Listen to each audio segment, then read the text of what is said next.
When you're looking for funding, it can be a jungle out there. That's why I'm here with some of my friends to give you some top tips about finding funding in this environment.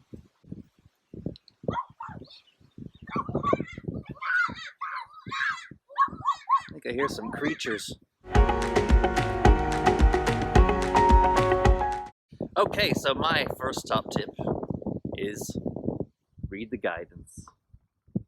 This is an old bugbear. Every time we talk to funders or we survey them and we ask them what their top thing that they want us to communicate to applicants is, read the guidance. They get too many appeals from people who haven't paid attention, and those basically go in the bin.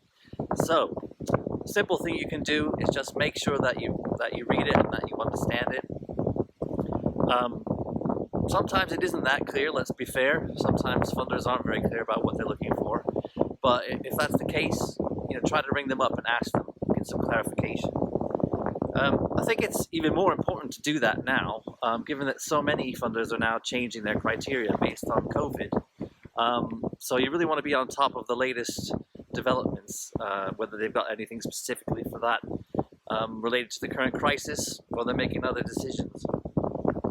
And even if you think you might not be eligible, for example, you're a small kind of unconstituted group, we're starting to see some funding now from particular community foundations, where funders are reaching out to those groups because they know that they're on the front line of organizing and mobilizing community responses. So don't feel that you won't be eligible, but do make sure that you look at the guidance and you try to find out the information before you apply. If you're unregistered, they may ask for some things like having a bank account or a certain number of people on your management committee or things like that. All right, now you can meet my friends.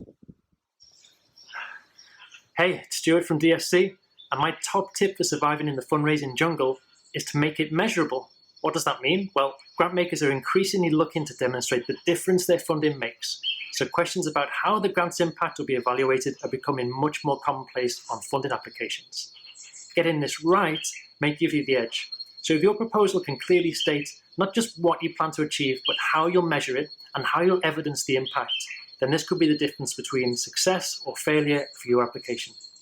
So make sure to choose outcomes that are specific and actually measurable. Getting this right will also help your charity demonstrate its own impact, which in turn can be used to support future funding applications and inspire confidence from grant makers.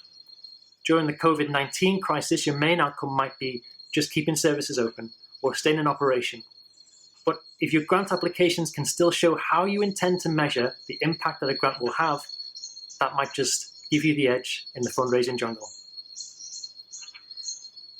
My top tip for making a funding application is to make your project tempting but not impossible.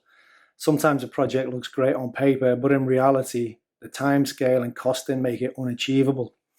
Trying to create a proposal that will tempt a funder can easily lead to developing an over-ambitious project. Experienced grant makers will notice when a proposal seems to be promising the earth, but might fail to deliver. So be ambitious, but also realistic in your application by making sure that your proposed costings, timescales, and staffing are completely achievable. When writing your application, consider other competing priorities, which, although may not be connected to the proposal, may affect your charity's ability to deliver on your promises. So what's your timescale? How does the current pandemic and evolving government and social response play into your plans? Are they realistic and are they achievable? As my friends have said, the funding environment is a jungle, and especially at the moment, there's a ton of pressure on you to get your application in as fast as possible. After all, you need that money. But it's really important to maximise your chances of success. So take a bit of time out before you hit the send button. Before you submit any application, read it through really carefully. For preference, get a fresh pair of eyes to look over your proposal. They may only spot a few spelling mistakes, but they also may be able to tell you if you've undersold your organisation, missed out any important information, or failed to answer any question in full. Another suggestion is try to see your application as an outsider would. Is there jargon in there or acronyms that are second nature to you, but which sound like a foreign language to a grant assessor or most people outside your charity?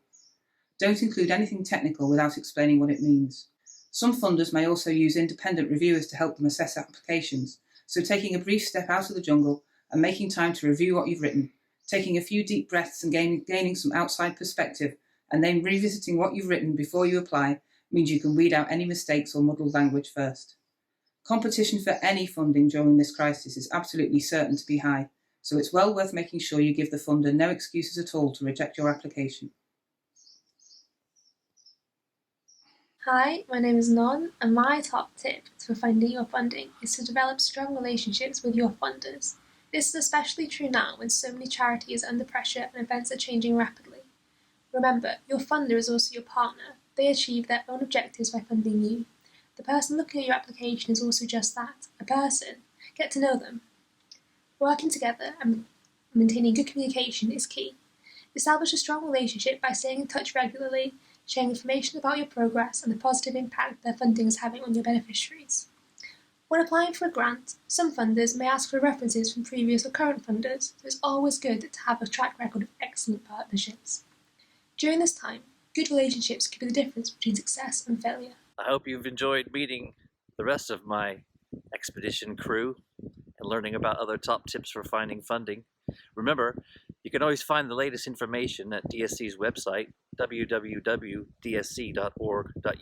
including daily updates of coronavirus funding, as well as our Funds Online website, which is a subscription-based website, www.fundsonline.org.uk. Happy hunting!